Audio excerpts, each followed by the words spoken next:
Previously on this program.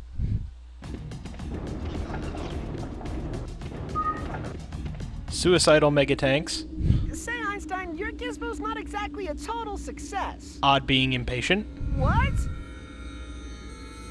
Yeah, cool! And lava.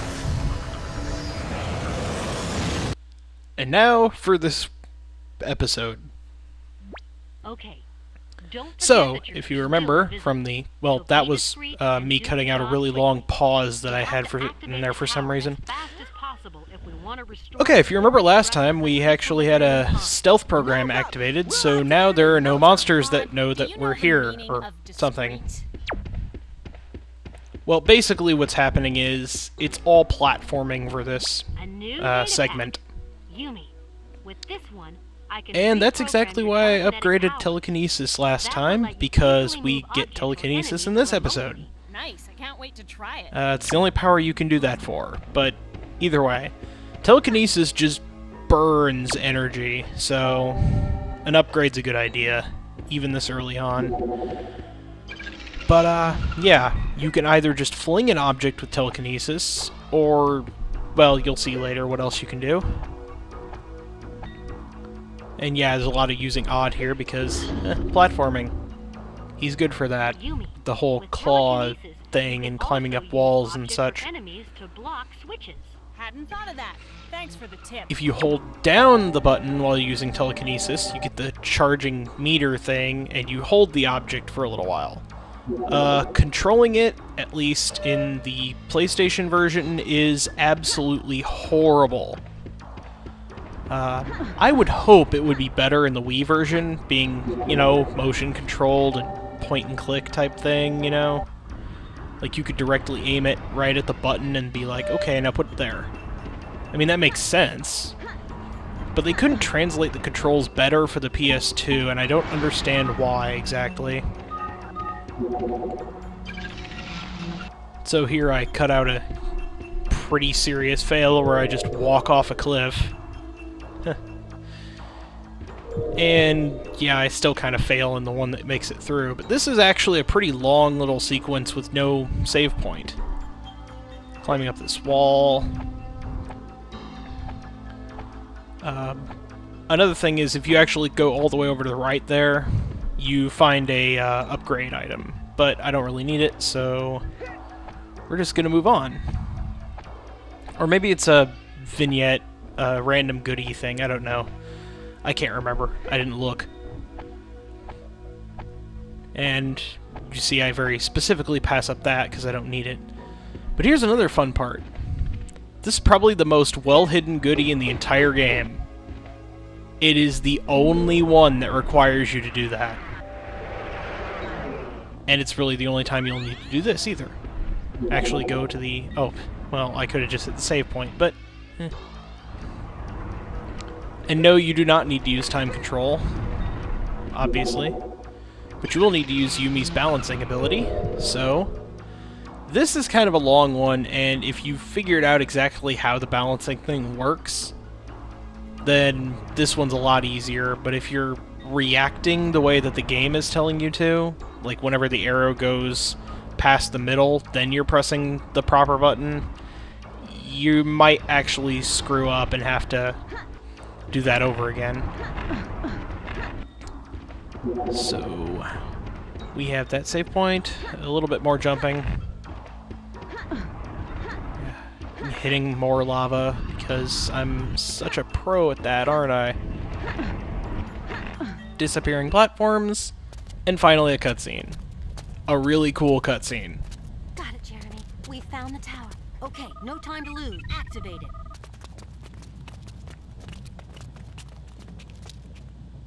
What's over here? Well, as you can probably imagine, it's plot relevant, because two other characters just randomly... oh wait, no, everybody just randomly follows him instead of doing their job. What is this crazy thing? Though that turns out to be a good thing. What's wrong, Odd? Unbelievable. Oh, the humanity! And other random quotes of surprise here. Filled with Yes, towers? it's a crater. William's over there. I can feel it. Didn't know He's she had somewhere that in the power. crater. Maybe my dad is too. Now I remember. He talked to me about it. It's Xana's core. Santa's core? Xana's Freaky. core? We have to How is focus on the Xana's mission. Get to the core tower. not... Okay, here we go. Wait, I guess he's a program, so he could have his core... Wait, then if his core is here, then how did he... Where was his core on Lyoko? The stealth program can last. I'm horribly confused. I don't know how that works.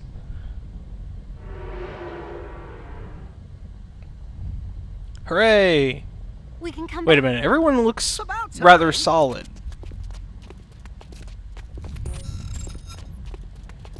It's an ambush! Oh no! They're coming out of the walls! What? Einstein, aren't we supposed to be invisible? Looks like activating the tower bugged the stealth program. There's nothing I can do. Get back to the skid. Back. Get to the Easy choppa! for you to say.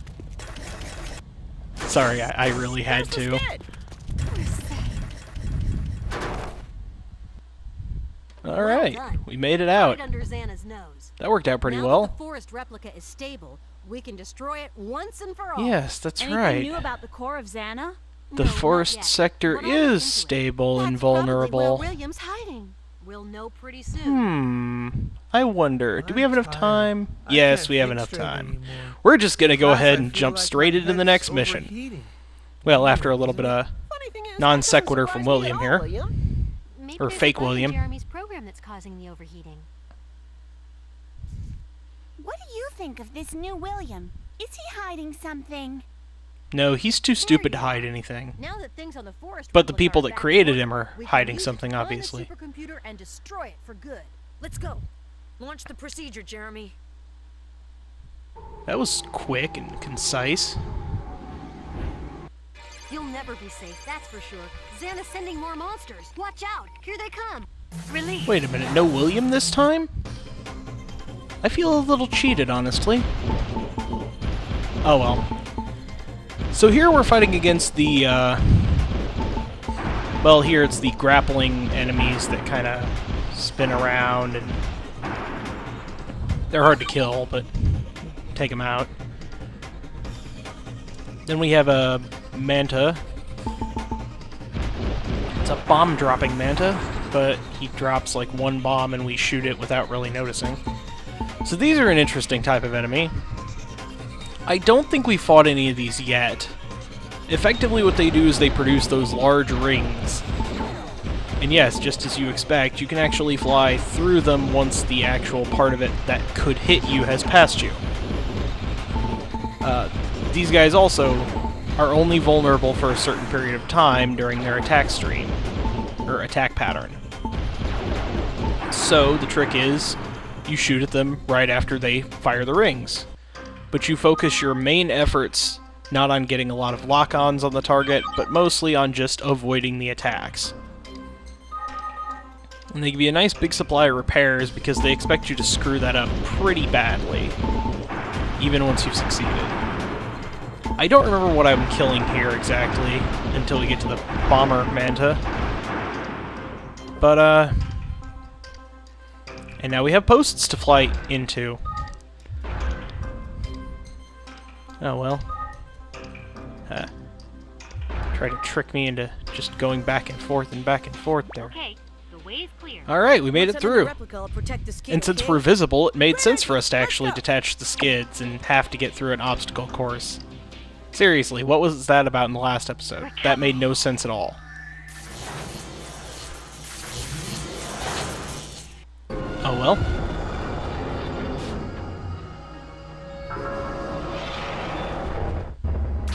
Oh, that's right, we didn't actually chimera this thing yet, so we're actually fighting on the Forest Replika itself.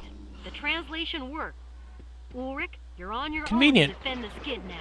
I'm on it. So yeah, we do a lot of defending in this first part here.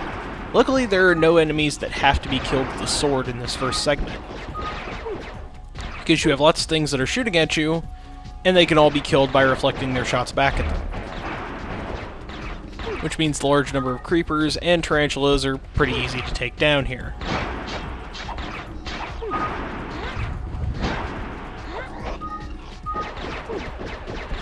So...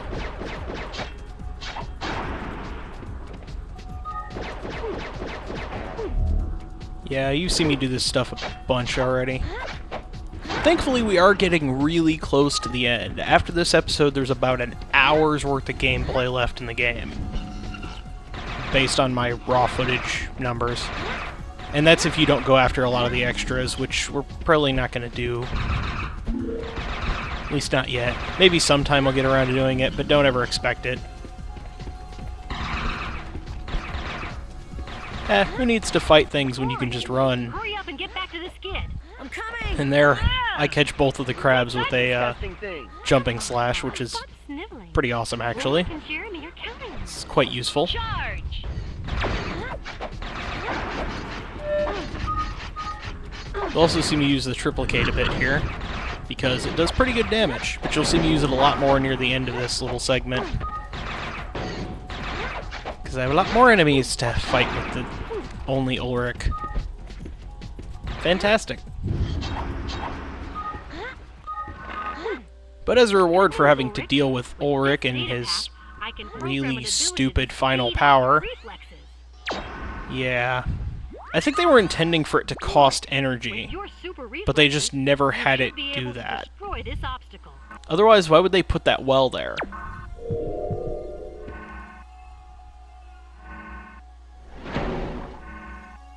So yeah, it's a little quick time event. You just push the square button when the icon on the wall lights up, or when the square button lights up in the bottom corner. So technically you just need to watch that. Yeah. Kind of a crummy last power, isn't it?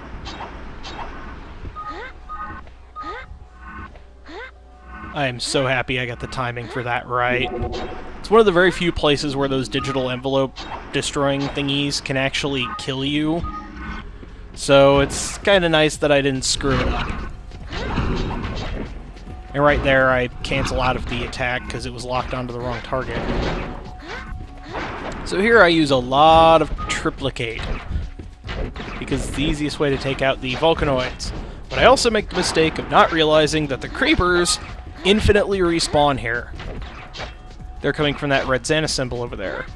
Jeremy never tells you that you don't have to destroy the creepers. Well, it kind of makes sense. How would he know? Realistically. Skids in danger, kill everything. Seems to be a good plan, really. And there I just burned through the last of my energy, so I certainly hope this is the last Volcanoid, or I gotta go run over to the blue energy thing. Oh, yes. Excellent. Stage complete. Let me just farm a few more points from these continually respawning enemies here. Nice job. Alright. So we got another boss fight. This one's honestly my favorite one. Despite the fact that it's actually not the best designed boss fight. That's the next one we'll fight. This one is my favorite. Mainly because you get to use Odd here, but he's not the best character for it. The best character is by far Yumi, and you have to use her special power. Which makes this unique, as it's the only boss fight that requires you to use a power. So effectively you take out the weaker enemies, inflict as much damage on the core as possible, and then fling the rock out of the way. That's how you get through the whole first phase. And going about it methodically like this is the best way to do it.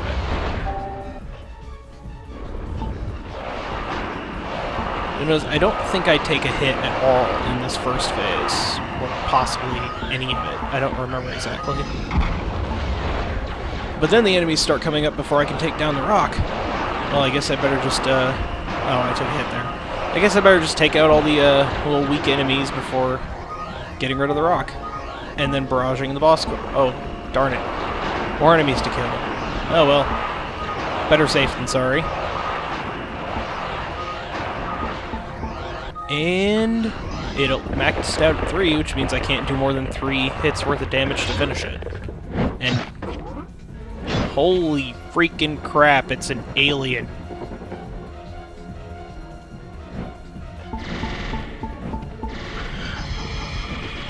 Well, it's also ridiculously easy to kill. Good. They've beaten the guard. Haha. Destroy the supercomputer and come on home. Victory Are you achieved. okay? Yeah. Great timing, guys. Though, Nice job. we're kind of just standing here for a minute. Alright, there we go.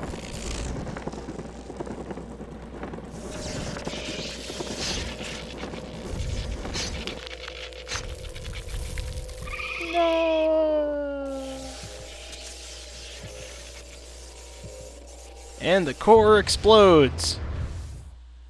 Funny, they show that core exploding twice in the actual game. Nice work, guys. Don't know why. William has They just do. one place left to hide. The Volcano Replika. Alright, looks like we'll be taking care of that next time, right? Nope.